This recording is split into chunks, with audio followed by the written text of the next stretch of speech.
I'm Daemonxel, and this is your Eve Echoes weekly news update, where we take a deep dive at all the happenings of the week. But first, if you can tag the subscribe button, like the video, share the video, and hit that bell for notifications, you can stay up to date with everything that this channel has to offer. Okay, news on the little guy. He is doing fantastic. Every day he's getting bigger and he's getting stronger. He's getting more dexterous with his fingers, able to grasp his little baby toys and stuff, and he's very vocal. Laughing, cooing, talking to his little stuffed monkey. We're right on track with everything with him, and thank God for that. Now, I do also want to address one other thing. Also, this is going to be another unscripted episode, so we're going to see how this plays out. I just have not had the time to write scripts, to sit down and put everything into actual coherent thought patterns. But we're just going to roll with it and see what happens, you know? Okay, so you might have seen me streaming on occasion over the last week and a half or so. I am setting that up because I am wanting to expand other things and just do entertaining things like some faction warfare and enough. But I did get some complaints about me streaming the destruction of an ACF citadel in Pantheon space using the channel, claiming that this was not unbiased reporting. Well, I do address the fact that it was an abandoned station from ACF, Load, and Starcats. We were asked to remove it for fun. I showed up as reporting. Basically, that's why I was streaming it. It was, it was breaking news, so I was reporting. There was no fight on it, and I don't see the harm in me doing that. I'm not putting out propaganda. I'm not, pushing any agendas forward. I just figured I'd stream something different, other than faction warfare. And, the people that were in the stream seem to have liked it. But, moving forward, you guys let me know in the comments if you want to see me do stuff like this again in the future. Okay, so we have the patch notes for August 19th, which includes some optimizations as well as some bug fixes. This patch lasted for 240 minutes, right in the smack dab in prime time during faction warfare, which is always fun. This week we have the guaranteed updated estimated prices based on the successful transactions of the market. We know this, everyone knows this, it's going to be in every week. 2. Improve the performance of the market order search system within JITA.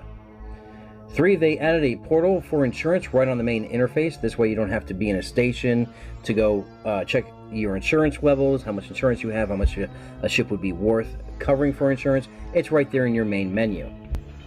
Number 4, they added smart assistance prompts that will show up after skipping tutorial missions. Now, these things have been an absolute nightmare, and I'm going to let you guys know on how to disable this. Because for faction warfare, that little tutorial tab that keeps popping up top, preventing you from seeing what targets you have and whatnot, switching targets. What you want to do is you want to go to your missions, that's your journal, your news missions, everything, and you should see some missions up there. Just abandon it. If you abandon it, that won't come up anymore, and you'll be free from these annoying prompts. Benji has actually told us that these prompts came up for ship fitting, and it kept wanting him to put missiles on a Thrasher. So we know the tutorials aren't that bright.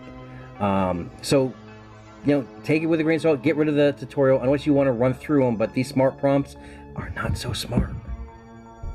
Number 5, they implemented the following balance adjustments for faction warfare ships, and this is a nice added change to them. Apart from mid-slots, the module types used by all ships have been changed to later stage modules.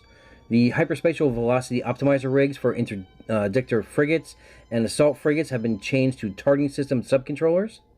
The Higgs particle anchor of destroyers has been changed to the dynamic fuel valve. And the overall EHP of the haulers has been increased 60%. So, what does this mean? It means that the haulers take more time to kill, and your destroyers actually don't warp like a battleship. They're a little bit more agile. Now, the new meta for this has been changing a bit. It seems now, instead of just trying to get that last few hits on the hauler to secure that kill for your team, your best bet is trying to take control of the field and then kill the hauler itself. Number 6, they added a prompt between tutorial chapters that allows you to choose to whether to begin the next chapter or not. Number 7, they added more detailed description to the schedule introduction to 4 faction war games. Number 8, now when processing corporation applications in batches, encountering problematic applications will no longer stop the rest of the batch from being processed. I'm pretty sure that's one less headache for those that run corporations. Number 9, they improved market order rules, making order matchmaking much faster. Number 10, when using the regional delivery service, the shipping fee will be waived only when you meet the filing criteria. The item value has to be less than 100 million ESC. The total volume of the item is under 10,000 M3, and that the delivery route goes through only high-sec systems. Now, they do always create some bugs when releasing a patch, and it seems like they fixed 2. One is that they fixed the issue where the line breaks didn't work properly for Korean words. And number 2, they fixed the issue where the window for changing drones and the window for changing modules would pop up at the same time. Now, we've had the 2 freighter events. Now, there were supposed to be 4, however, 2 have backed out. So we are having 2 more freighter events looming in the near future. But let's take a look and see what went wrong with those. And we, even in the CC department, as you can see from the screenshot here, have had our issues with it as well.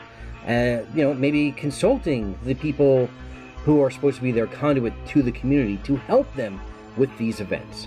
Now, the 2 events that did happen, the freighters came online, they went to their spots, and were killed within 10 minutes. The first one was caught, I believe, in under, I think it was 8 minutes killed, and the second one was killed in under 3 minutes time. Now, there's been some wild conspiracy theories because Genesis was the corporation and alliance who killed the first freighter and for the majority of the second freighter, but the kill shot going to a member of the Silent Alliance. Some have been claiming that Genesis has been cheating or has gotten insider information to have secured these kills in such a fast manner. And we're going to touch it later with an interview that I did with Weird Bob about exactly how he led these fleets to the victories that he has won. And even Benzie has actually asked for an inquiry and investigation on exactly how Genesis was able to find both these freighters in that time. Unfortunately, I was not able to make it to either of the events. I wish I could, but, you know, as I said in previous videos, my life is just crazy right now. But, yeah, there are people out there that say they cheated. Now, there was no cheating. It was just strategic planning, as you will see later on in my interview with Weird Bob. As for your weekly Plex market report, we've noticed a dip and stabilization of Plex to about 1 to 2 million per Plex. And this trend has been staying steady for the last week and a half. Again, always when you see Plex this low, snatch it up when you can. Eventually, possibly, it may rise. We start this week's community news with the leaving of StarCats, ACF, and Load from Pantheon Coalition. They had their reasons for leaving the Pantheon Coalition. However, they negotiated the sale of their current citadels. They were promised prices by Pantheon, and within a few days' time, they did not receive any communication. So tensions flared and hostilities grew between the 2 different sides. Now, StarCats, ACF, and Load were all set to move over to Pantheon.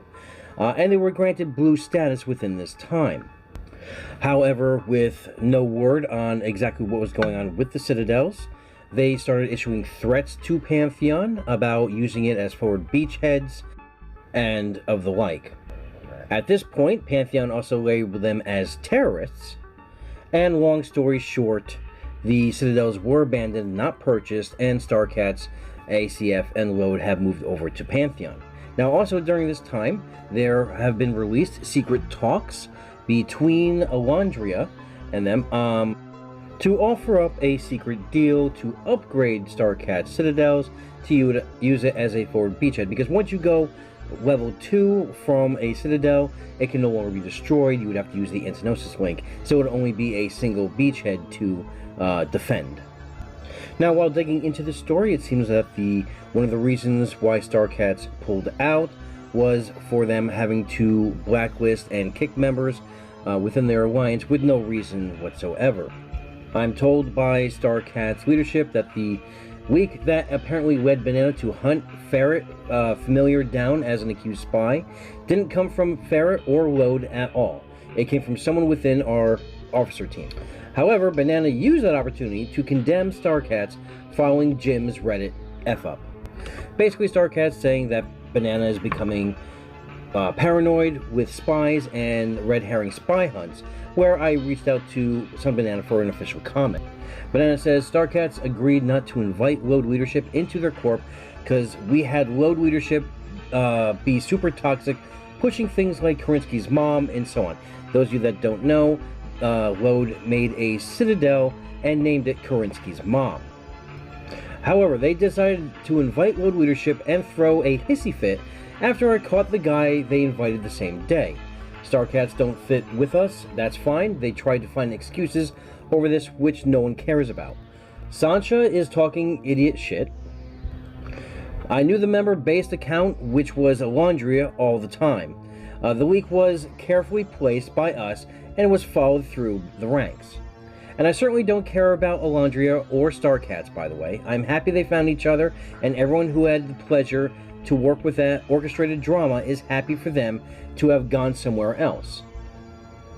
He goes on to say that StarCats is blind at the moment. They don't see what's happening to them. They close their eyes and not see the truth. I'm fine with that. It's not my problem anymore. He does go on to say that the silent leadership is not happy that StarCats was invited there.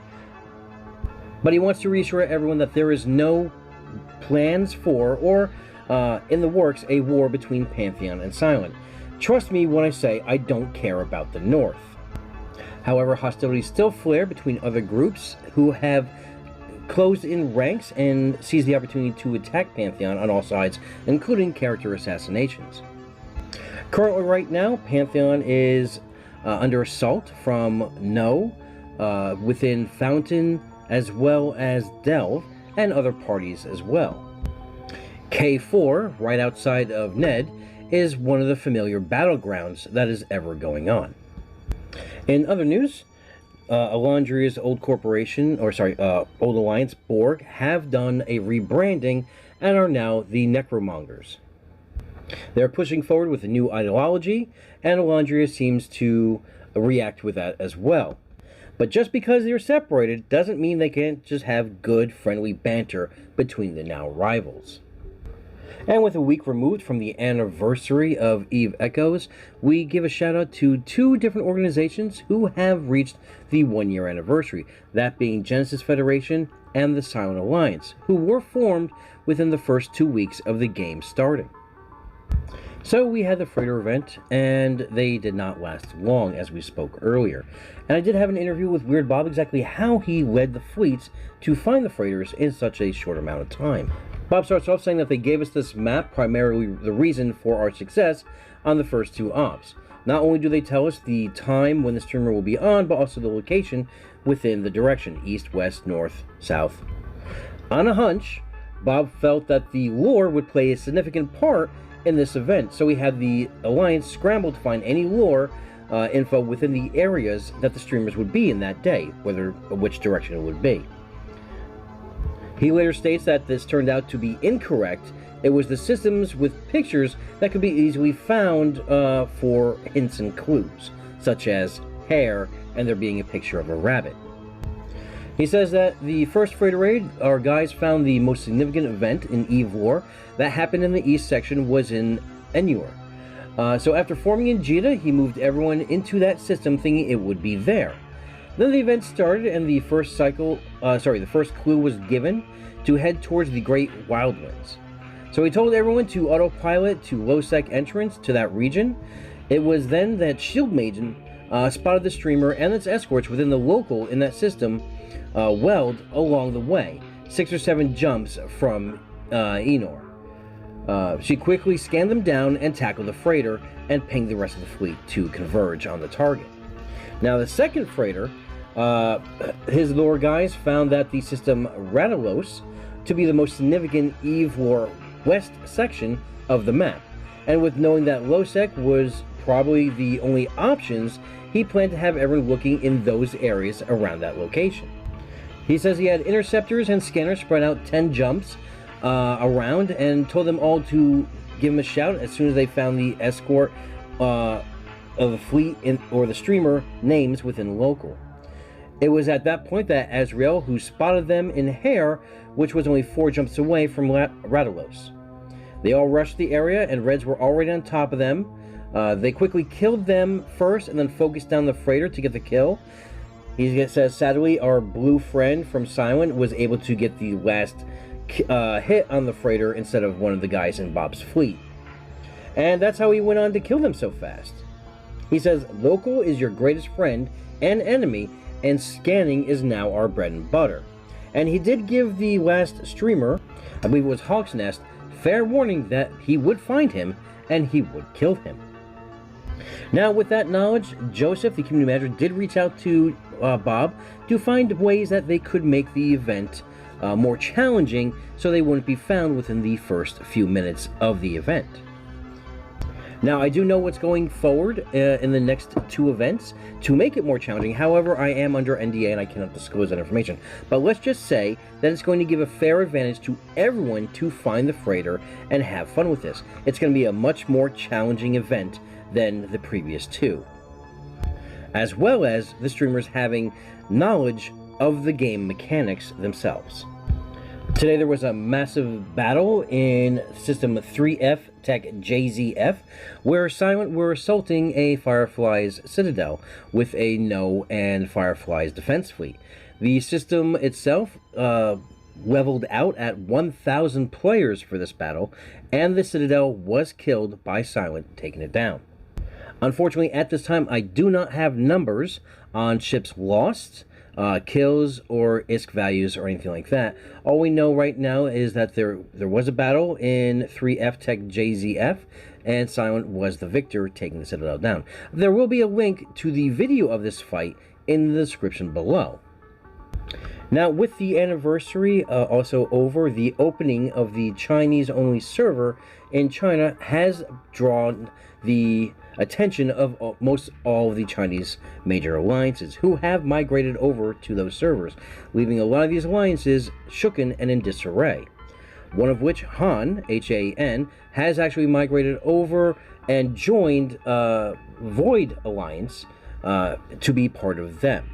We are told that most of the alliances who are in Southern Omst and Fey have been told that they will be leaving the game, but only after the citadels have been taken down. Over the last week, No Please Stop has been terrorizing the faction battleship community with a massive amount of kills. Over the last week, they have gotten 6 Nightmares, 4 Vindicators, 4 Macarials, 5 Rattlesnakes, 2 Balgorns, and a Raven Striker for 3.8 billion. As of the 19th, their daily total was 111.4 billion killed, 62 ships destroyed, and their weekly total at the same time was 406 ships destroyed, 700.7 billion ISK. Now, they also did catch a freighter within Delve. We were actually on comms on a roam at this point, about several jumps away, so I do have intimate knowledge of this kill. We were on comms just looking for a roam, heading back towards that way, when we heard one of our spotters say that there was a No fleet on a gate killing a prophecy. We're okay, so there's a fight, we're going to head that way. At the same time, after the prophecy was killed, we heard the words come over the comm saying, "Dear Lord, there is a freighter that just uncloaked." That's right. A Charon was killed. It took a few minutes from the No fleet, and the total was 19.3 billion ISK for that death. Now, we know we weren't going to save the freighter. There was no way we can get there in time. It did not have a support fleet with it, nor did it have a spotter. No idea why this Genesis freighter was moving by itself. That being said, we did engage the fleet, and the fleet did, our fleet did get wiped out, mostly. In that fleet, we lost several Macarials, all of our Logi ships, a Gila, as well as, I believe, an Ashimu and a Cinnabol. Memory serves correctly, I was one of the two.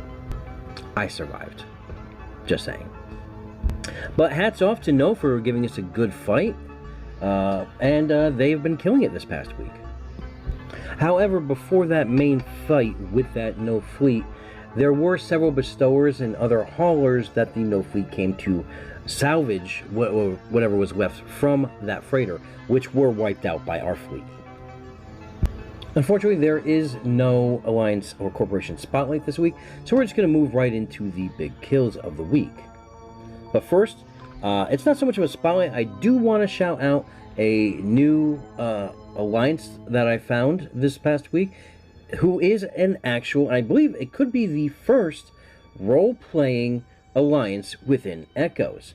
It is the Church of the Macaper, Church of Saint Macaper, and they are part of the Sixth Seal Alliance, the mercenary outfit. So shout out to them. If you are looking to get into the role-playing aspect, I will have a link to their Discord in the description below for you. Two new segments this week on the show. The first is a quick slice of a look inside the Gulag Discord server, and this week we see that when you play silly games, you win silly prizes. But definitely a shout out to Colworth for actually going through with it. We also see what happens when I just randomly jump on the comms channel in the Gulag Discord server during the week at a random time. The next section is the Angry Rant section, and thank you to the members of my community who suggested that I do this each week. This week's rant centers around the faction warfare, and this is where I'd like to thank the multiple random teams that have helped me drop from rank 3 to half of rank 2 over the last 2 days. It seems that when you're not in a pre-made, people just tend to jockey for position on the leaderboard without actually winning the match. That's right, people are more concerned with killing the opposing side's ships than actually accomplishing the goal of the match. That's right, guys, those big haulers at each point that are there, they can be killed. Thusly winning you a point, and you know what? 6 points wins the match. It doesn't matter what ship you're in, you can hit it. You don't have to wait for the bombers. But that's only when people on your team actually select the bomber. So, moving forward, let's try and do better out there, and I thank you, and my rank will thank you. Also, before we get into the meat and potatoes of the big kills, let's take a look at some of the first Mortar's Legion kills. That's right, 2 Gamors have been made and subsequently destroyed over the last week. The first happened early on in the week for a spectacular 2.7 billion death, but just the other night, it paled in comparison to Miller's Gamor death of 4.3 billion. That's right, it was a fully tricked out with B-types and integrated rigs for a very pricey kill mail. Also remember that neither of these ships are available for insurance compensation yet. So, good fight, guys, and great kill mails. Now, onto the absurd monsters I got this week. The biggest solo kill mail at the time was sent to me featuring Roscoe Dibbles killing a Imicus Covert Ops frigate for a total of 104 billion. That's right, you heard me. 104 billion with a B. I spoke with him and congratulated him as to not discourage other players from submitting kills for the contest, I told him that I would put him in his own category and give him his own Omega combo. That absurd total is created from the market evaluations of the new skins and the faction nano boxes. I mean, I was thinking at the time, surely this is just a one-off and no others would be silly enough to travel with these in their cargo. But the very next day, I was greeted to a 105 billion Nereus kill mail with the same things in the cargo. I said they were getting silly, and then I close out this category, but then I get a DM from Honk's Employee of the Month with an entry for the kill mail contest. A 207 billion probe covert ops kill. I already promised Roscoe that the combo was going to go to him because of the skewing totals with these items. I informed Batarang that I could not gift him a combo for his kill. He did accept it with the same gracious manner that I have become accustomed to from talking to him over the past several months. But let it be known that he is now the holder of the biggest solo kill in all of Eve Echo's history. But it doesn't stop there. Longtime Balgorn enthusiast Matty Huh gets his Abaddon killed and placed some of those skins in this cargo as a little surprise for whoever did finally do him in. They did kill him, and for a total of 212 billion.